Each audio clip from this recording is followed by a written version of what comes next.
Is Trump getting even? Let's check it out.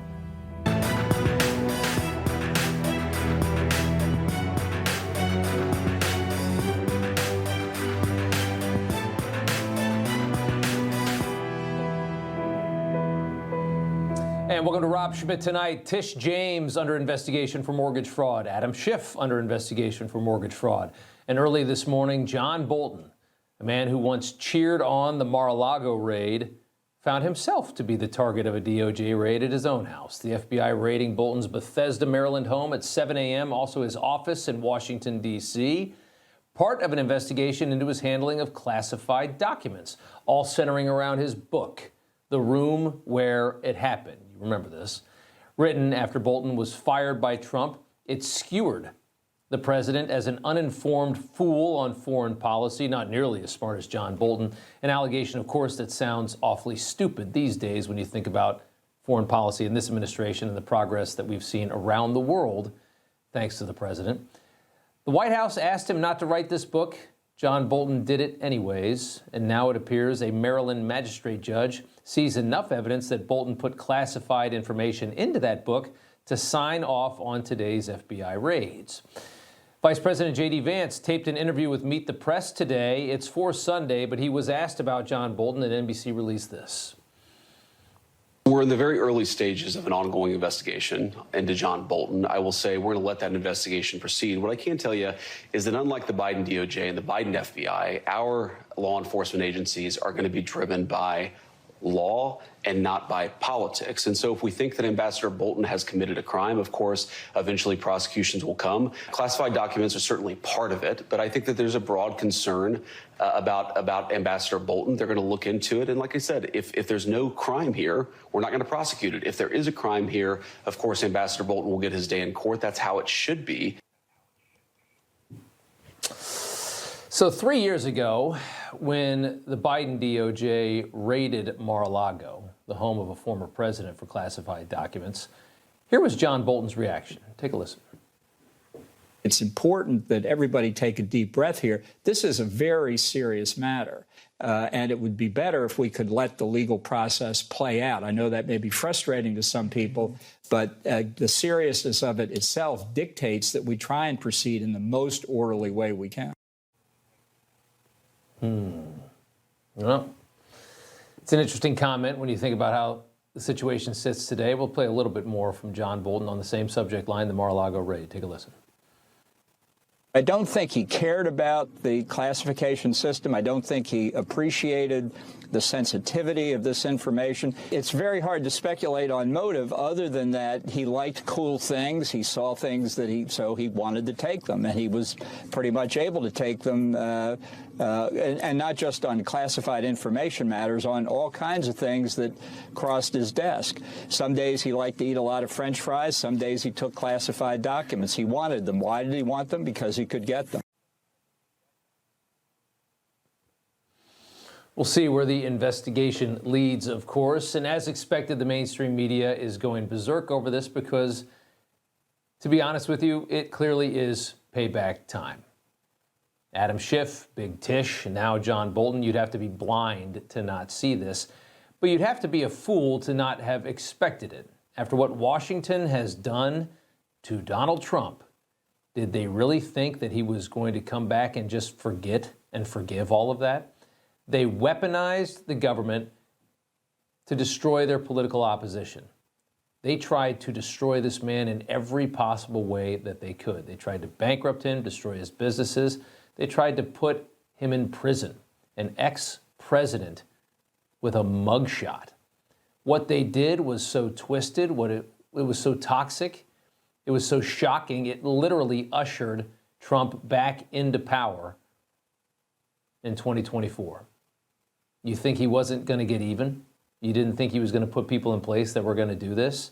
Take a shot at the king, you best not miss. And of course, they're going to deny what's happening, but everybody can see what this is. And honestly, this is necessary. If you're going to prevent this from ever happening again, people need to be punished for what they have done because they started it. They started this. He didn't start it. They started it. Take a listen to the media losing it over the Bolton raid. The same people that didn't care at all when this kind of stuff was happening to Donald Trump Added to the investigations of Adam Schiff and Tish James, they are going nuts over this. Chuck Todd lambasting the senators who confirmed FBI Director Kash Patel, saying it's not like you weren't warned that this guy would be comfortable politicizing the agency. Oh, Chuck Todd. Now the FBI is politicized. It wasn't before, though, according to him. Here's more of the media outrage.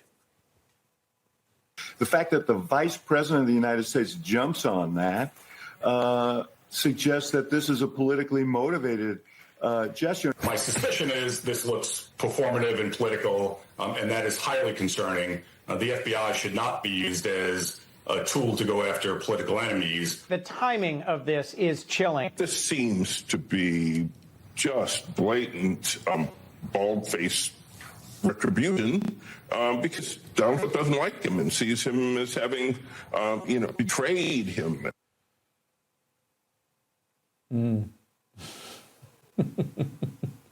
They didn't say much. They didn't say much when Trump had 91 felonies against him, but now they're really, really worried. So now the DOJ has been weaponized. Now it's weaponized. Let's recall these same people, these same institutions, how they sounded when Trump was facing almost 100 felony counts. What do you make of the Republican criticism that this search was politically motivated? I can't see it. And now they're all rushing to the defense of a guy who likely broke the law. These Republicans, they attack any kind of investigations that look into Trump's un-American activities. He's not being singled out. This is not politically motivated. Clearly, there was no witch hunt. Clearly, it was not politically motivated. All right, Peter Navarro is Trump's senior counselor for trade and manufacturing. Good to have you back on. Boy, what a development this has been today. You were targeted by the previous administration. We all knew it was political. You spent 4 months in jail. Your crime was not answering to a congressional committee that was so ridiculous and partisan and fake that it should have never been given subpoena power to begin with. So let's start there and get your reaction to what we saw today with John Bolton. Well, John Bolton was not the greatest friend of this White House. He was downright treasonous. It's interesting to see how this case develops. He wrote this book, The Room Where It Happened. And he was in a lot of rooms where there was a lot of national security secrets being discussed. And he had access to every secret document in the books. If it turns out that he took some of those home when he shouldn't have, or to his office, then it's going to be really interesting because turning it around when Donald Trump had the Mar-a-Lago raid, Bolton was on TV all the time. He used to be book deal Bolton, and he was TV Bolton all the time. And he was like talking about just criticizing the president. Hey, John, the difference between you and a president, and particularly President Trump, is presidents can take anything they want and declassify them as national security documents, and brother, you can't. So let's see what happens. But it was a big week on this lawfare front for me, and there's a lot of people, I think, that need to be investigated and possibly or likely go to jail, starting with Obama, Clinton, Comey, Page, Clapper, all those people. And what I did this week, I had this article in Breitbart. It's a beautiful thing, Rob. What it does is Kash Patel fires this FBI agent, Walter Giardina. And if you look at the arc of this guy, he was the guy that arrested me at the Reagan airport with 4 armed agents, put me in handcuffs, led to my being put in leg irons. But what he is, he's like the Forrest Gump from Hades. When you look at his record released by Chuck Grassley with a lot of whistleblower allegations, he was involved in just about everything and every attack on Donald John Trump, starting with the Steele dossier. If you remember that was the Clinton hoax, fake intelligence thing that ignited the whole Russia hoax and later the Mueller report. It came on to Giardina's desk early, and he was one of the agents who vetted it and said, yeah, it looks real. And that begat that. And then the same time he was working on another op, the Egyptian hoax. That was the false allegation that $10 million went for the government of Egypt to Donald Trump, and totally false. They use it to beat Donald Trump over the head and with leaks to the media. It just goes on and on and on. And real quick, Peter. I mean, just. Yeah, but let's just speak frank, and I don't know how you're going to respond to this, but I mean, to me, it seems very obvious, and I don't think they're even wrong to do so, that this is in a way, this is revenge. I mean, it's Schiff, it's Tish James, now you have John Bolton. I mean, these people earned this. I think I can't. Yes, they started this. They started this when what they did to him was so egregious, and it was so ridiculous that it actually put him back in the White House, in my opinion. But they deserve this. But it is retaliation. If this feels retaliatory. Well, look, the name of my new book, if I may, I Went to Prison So You Won't Have to. It was in basically the speech that I gave at the Republican National Committee. What it meant, Rob, is that I'm the wake-up call. If they can come for me, if they can come for Bannon, if they can come for Donald Trump, they can come for everybody else. And what this is about ultimately is accountability, because if we don't hold Schiff and Clapper and Brennan and Comey and all of these people who were involved in what essentially was either election interference or an insurrection, depending on what the latest attempt was, they will do it again. I mean, make no mistake about this. If they grab the White House in 2028, nobody's safe, including me. And this is people will say retribution. Yeah, maybe. And they deserve it, but it's more about, for me, accountability, Rob. Again, if we don't hold them accountable, they're just going to keep it. The fact that Adam Schiff got promoted to be a senator in my old state that has turned to the left of Karl Marx now, I mean, that man did all sorts of damage to this republic, and he's just one of a handful. And that gets us to Bolton. Let's figure out what they find. But John Bolton, I love what the president said, because he was exactly right. All Bolton wanted to do was start wars. I mean, I remember him coming into the Roosevelt room in the morning for John Kelly's briefing. He said the only time he'd be excited is when, like, they were thinking about doing a coup in Venezuela. I mean, he was like aroused, if you know what I mean. It's just weird. Well, I mean, and just the funniest thing about Bolton is that, I mean, the whole headline of his book, and the whole book was about just how incompetent Trump is on foreign policy and stuff. When you look at the results, especially in this administration so far, I mean, he looks like such a fool. I got to leave it there just based simply on time, but it's good to have you on, Peter, and what an interesting day, what an interesting week it's been. We will see you soon. Thank you so much. We'll see you soon. All right. Victor Davis Hance is a senior fellow at the Hoover Institute, and he joins us now to talk about this. Right where we left off there, it's clear this is getting even, or as Navarro says, this is holding them accountable. This had to happen, and I don't think anybody should be surprised it's happening. Some of the most awful people are now facing kind of the same thing that they brought. They're now facing. Go ahead.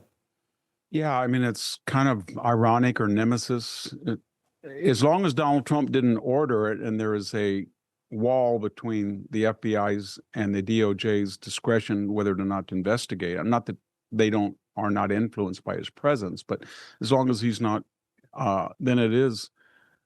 You're right to say it's retribution, but it's also deterrence. In the case of John Bolton, remember when they went into Mar-a-Lago, there were 13,000 files, and they all claimed that they were classified or at least, and then after all of that SWAT raid, they only found 102 files.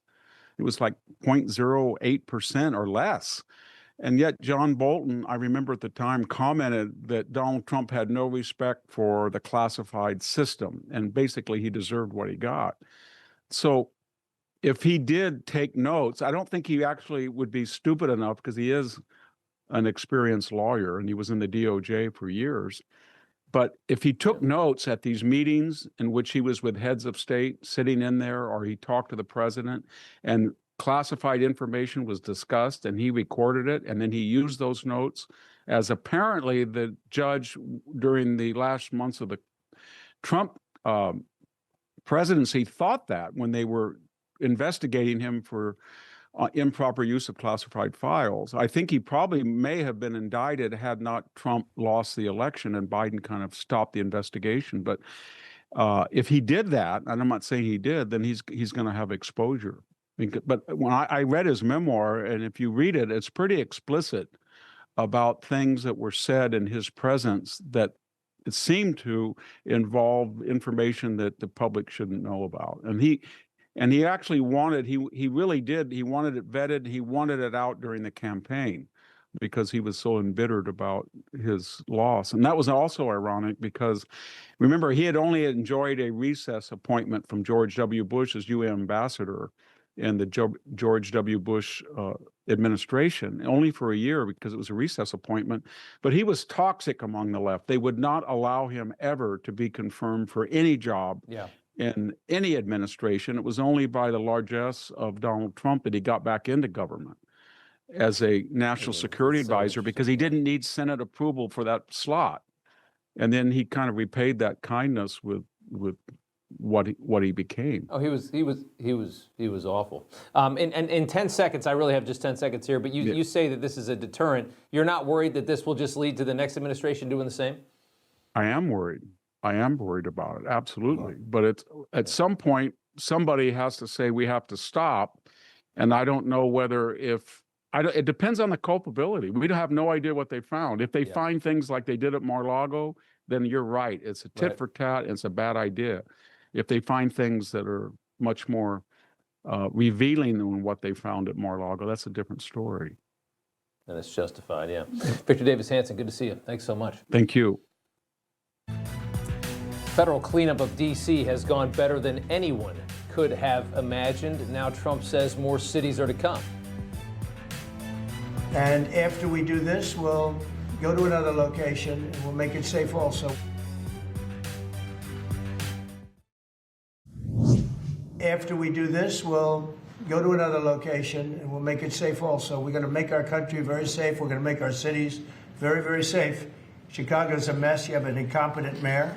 Grossly incompetent, and we'll straighten that one out probably next. That'll be our next one after this, and it won't even be tough. And then we'll help with New York. We've already had calls from other cities, quiet calls from Democrats. We'd love you to come here because they've lost control of their cities. This is something else. The president hinting at a federal crackdown on crime in other cities after just the dramatic improvement that we've seen in Washington in just a number of days. As of this morning, there have been 719 arrests, 91 illegal guns seized since August 7th when this all began, when the federalization began. Pam Bondi says just yesterday, 40 arrests, 5 illegal firearms taken off the streets, 36 ICE arrests of illegals, arrests for things like drug possession, battery on an officer, DUI, resisting arrest with violence. Those are the illegal arrests. And one was a suspected MS-13 gang member. D.C. also going yet another day without a homicide. That makes 8 days in a row where there has not been a homicide in the city of Washington, D.C. That hasn't happened in a very long time. The defense secretary taking further action to make the city safe again by authorizing the nearly 2,000 National Guard troops to carry arms around Washington, D.C. Trump has plans to beautify the city now that crime has gone down drastically. Take a listen. I'm giving out a contract very soon. Susie's with me. We're going to be raising about $2 billion from Congress, and Congress is happy to do it. And we're going to wisely spend the money. We're doing it with Clark Construction. We're going to head out right from the Capitol and the White House, and if you look at a circle and go about 3 miles out, it's going to be beautiful.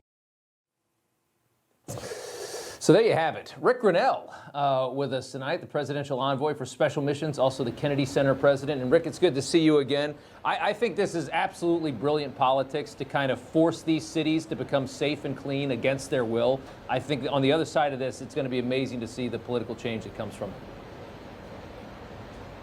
Look, I think the mayors of these cities have had long enough, and the people are complaining. And so President Trump is just responding to what the people want. I actually suggested in the Oval Office today that the president move Los Angeles up a little bit more and try to make them next.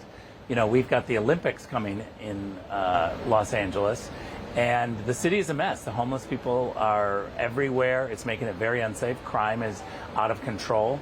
We've got an illegal immigrant problem. And so I'm not so sure that Los Angeles is going to be ready for the Olympics unless President Trump can send in some help. I mean, how does that work, though? If the mayor and the governor don't want the help, does that complicate it? Well, look, it probably complicates it a little bit because the mayor and the governor have been so incompetent that they think actually the people are supportive of them.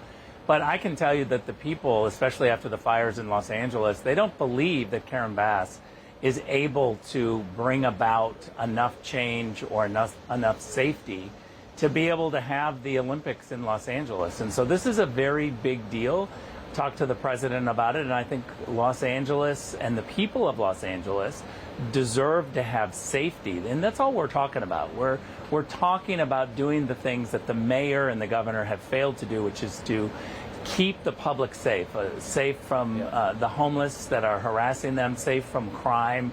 And they've had long enough. They haven't been able to do it. The people want someone to do it. President Trump can do it. The president announcing there's going to be some renovations at the Kennedy Center, which you're leading right now, and the FIFA World Cup draw is going to be there as well. Tell us about what's happening at this center. It's made such a dramatic change. Well, look, we've made a dramatic change because President Trump has asked us to make a dramatic change at the Kennedy Center, not only to programming and the budget, but to the physical properties of it. The Kennedy Center was very aging and falling apart. We've been able to get $257 million from Congress to refurbish the place, so we've started to do that.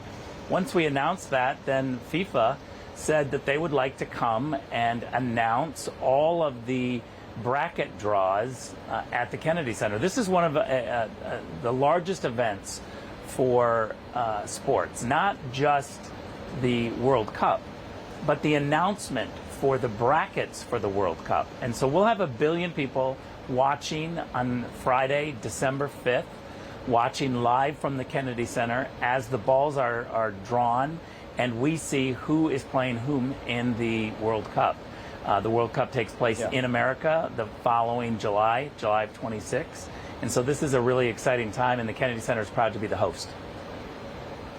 Real quick before I let you go, Gavin Newsom, they're signing this bill. They want to do redistricting in California. They want to get even with Texas. We know that at the end of this war, Republicans come out ahead. Your thoughts on Newsom fighting back and pretending like Democrats haven't been the masters of gerrymandering this whole time? Yeah, I mean, you look at what the Democrats have done in Sacramento and what Gavin has been cheering them to do, which is a one-party control of the whole state. It's a total political mess. It's radical left has taken over. And now he's doing what he always does, which is manipulate the situation for his own political gain and then cry foul that somebody else is complaining. He's a total disaster. He's weak and woke. We can't wait to get rid of him out of California. I hope he runs for president because he's never going to work in the Midwest. I think he falls flat on his face. There you go. Rick Grinnell, good to see you as always, sir. Thank you. All the best. All right, the illegal alien trucker has been extradited back to Florida last night to face homicide charges after those 3 people were killed on the Florida Turnpike when he pulled this move, this illegal U-turn. Just awful. A trucker with a warning for all of us joins us next.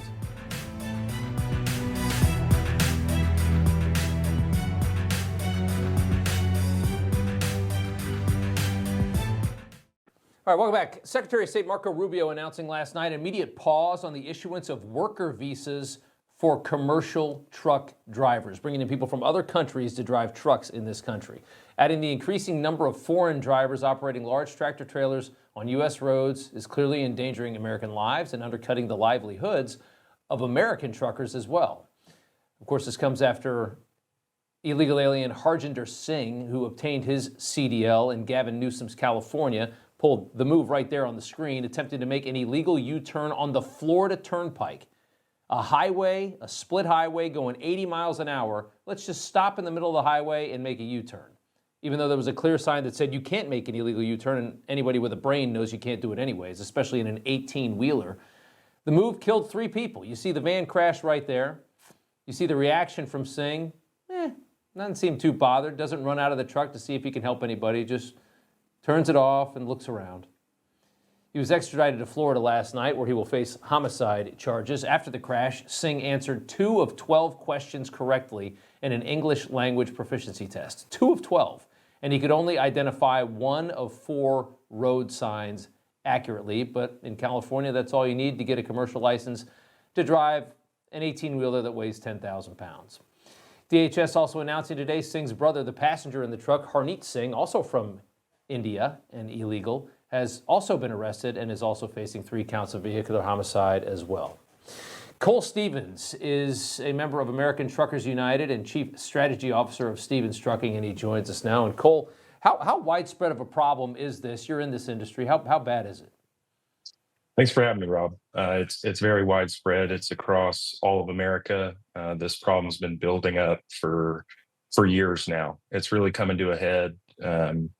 As we say, you can't really have deregulation within trucking and open borders at the same time. And that's exactly what we've seen over the past 4 years. And, that's how you get these tragedies like what's going on in Florida, Chattanooga, Tennessee, Terrell, Texas. This has been building up for months, and it's really come to a head here in 2025.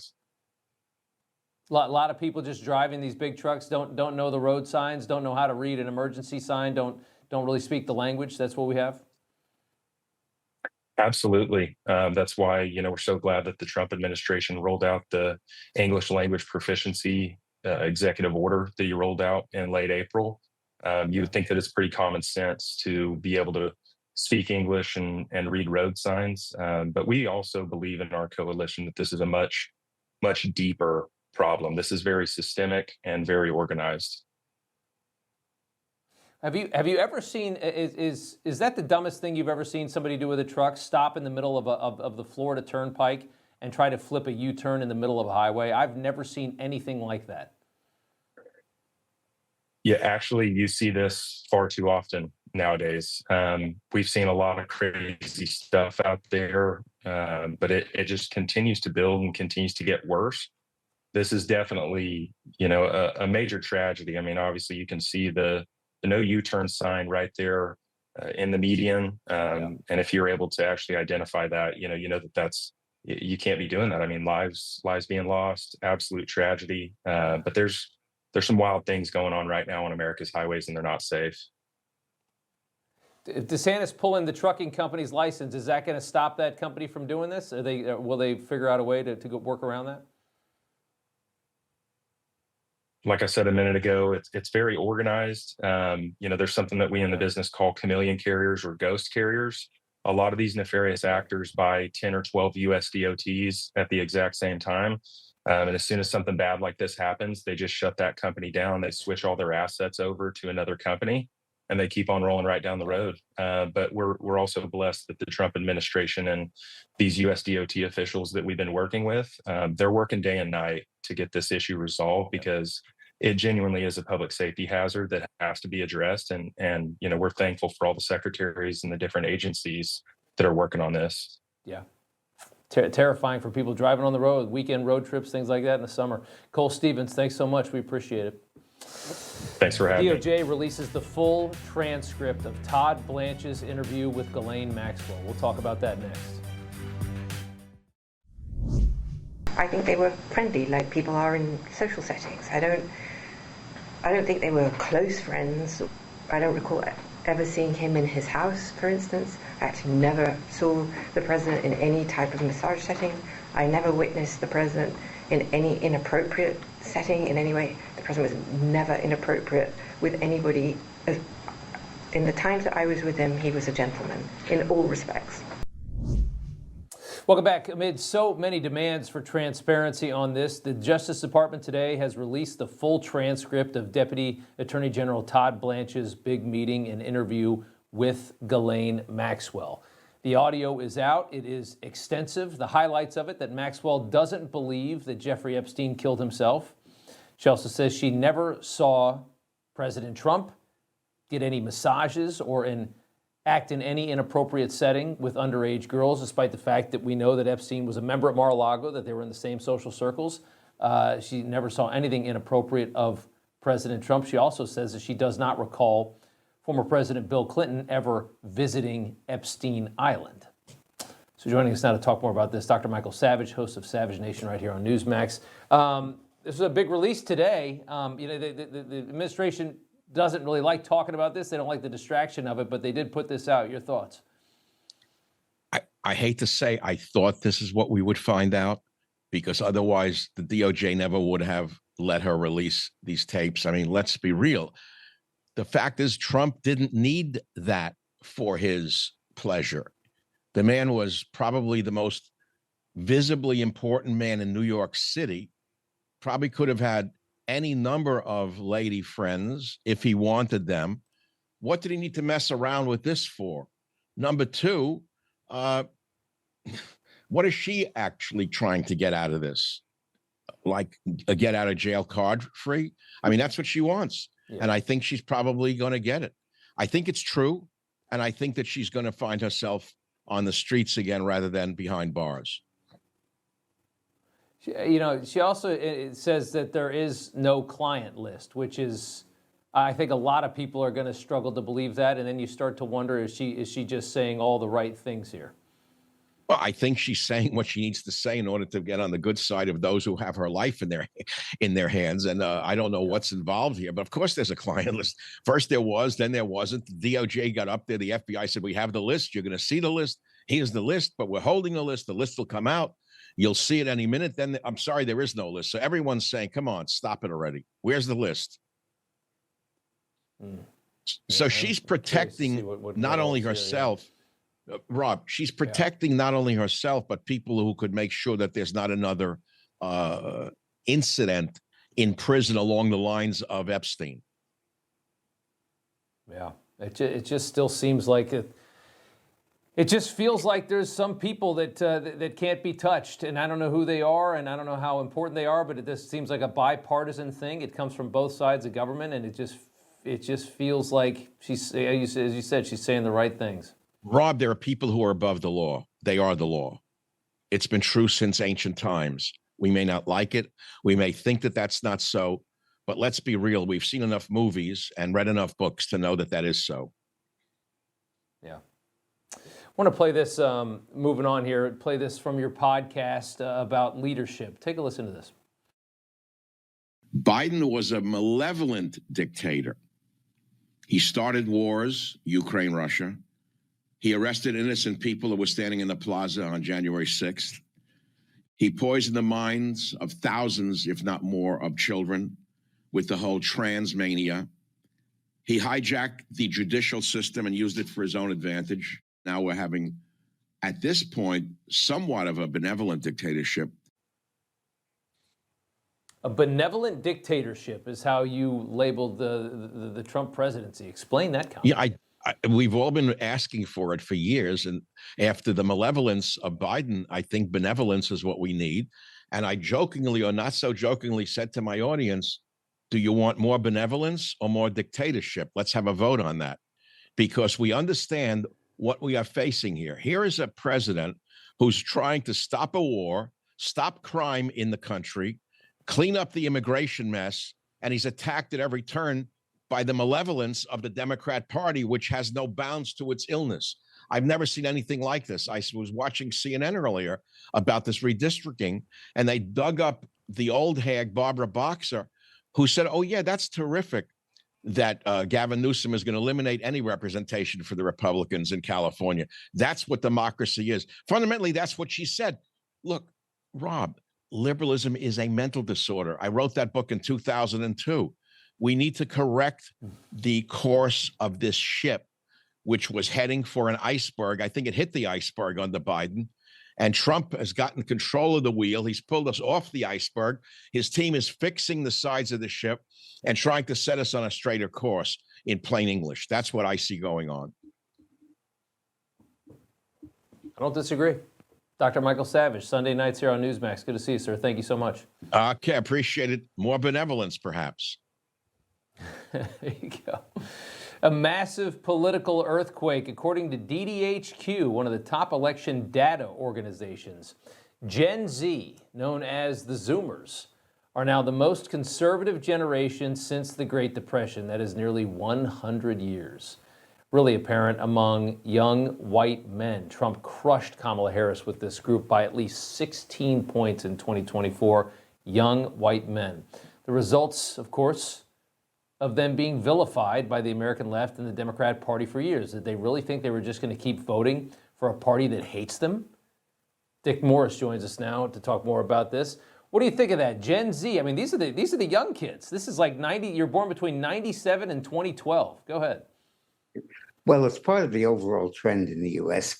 Since 2020, in the last 4 years, the number of registered Democrats has declined by 2.4 million, and the number of registered Republicans has risen by 2.1 million.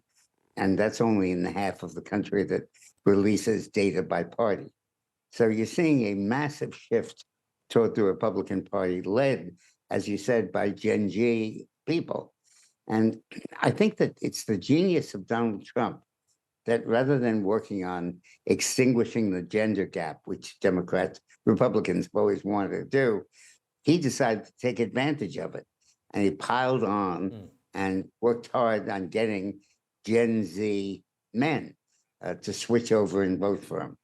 And he was fine on abortion. He didn't propose further restrictions, and he favored choice. But in terms of the voting issue, he really succeeded in making the Gen Z population in play on the male side. People that always focused on females in gender gap, Donald Trump focused on the men with huge impact. Yeah, what a swing it was. It is something. It's exciting to hear that because you really start worried about this country, and then all of a sudden you see that big swing with the younger people. Dick Morris, good to see you. Thanks so much. Thank you. What stage of woke is this sign? Next in News from the Left. Welcome back. Time now for News from the Left. So what stage of woke lunacy would this be? Take a look at the sign. Arlington, Virginia, it's a trans rights rally outside of a school board meeting where Republican candidate for governor Winsome Sears was speaking, and you have this old white blue-haired lib holding up a sign for the black Republican Winsome Sears that says, "Hey Winsome, if trans can't share your bathroom, then blacks can't share my water fountain." Winsome Sears, the current lieutenant governor of Virginia, black woman, reacted, writing, "I'm disgusted, but not surprised. This is the tolerant left." And that's exactly what it is. Think about how ridiculous you have to be politically and how insane you have to be to put that onto something and write it out. I mean, this is, you're a Democrat, you're a liberal, and you put that on a sign. I mean, what's in that mind, you have to wonder, and I'm sure they're going to figure out who that is, and I'm sure she's nuts. Next up, staying in Virginia, in Loudoun County, 2 high school boys suspended after the district launched a Title IX investigation into them because they asked a biologically female trans student who was in the boys' locker room why she was in there, or I guess why he or they were in there. Journalist Walter Kurt is reporting that 3 boys were initially involved, and this is where it gets even more woke, but only 2 were suspended because the third that asked the biological female why she was in the boys' locker room was Muslim. And of course, in this country, if you're Muslim, you can kind of do no wrong. There's enough white guilt here that they can forgive just about anything. Next up, Politico trying to help a lost Democrat Party with some advice, the woke words that Democrats should cut from their vocabulary. It's all from a new memo from a center-left think tank with 45 words and phrases that Democrats need to avoid, adding that they span 6 categories from therapy speak to explaining away crime because it makes Democrats sound like the extreme, divisive, elitist, and obfuscatory, it's a strange word, enforcers of wokeness. Here's a few of the terms that Democrats are being urged to avoid using. One is privilege, body shaming, birthing person, patriarchy, and even, of course, the ever-expanding LGBTQIA+ because you know there's more coming, so there's the little plus sign to add a couple more letters at some point. And yes, the fact that anybody had to be told to stop using all these little words that only about 2% of society uses and cares about, the people that don't understand that there are two genders and everything else, pretty funny.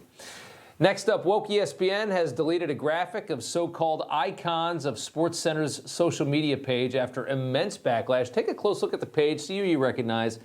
It was captioned, all the icons, all the moments, all of ESPN, all in one place. A big part of the collage were WNBA players that nobody has ever heard of, because we've only heard of about 3. 11 WNBA basketball players are on this collage.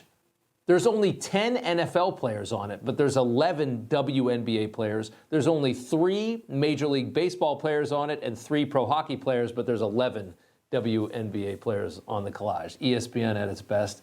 And finally, the president talking MSNBC's new name change to MS Now. Take a listen. MSDNC, they changed. MSNBC, they changed their name now because they were so bad. But they're the worst. They're changing the name because they're ashamed of it, and they're disassociating it from NBC, which is also fake news. You know, they should be ashamed of that too. And there you have it. All right, some FIFA fun at the White House is up next. It's going to be a big event at the Kennedy Center. Do you intend to take part in it? I may play.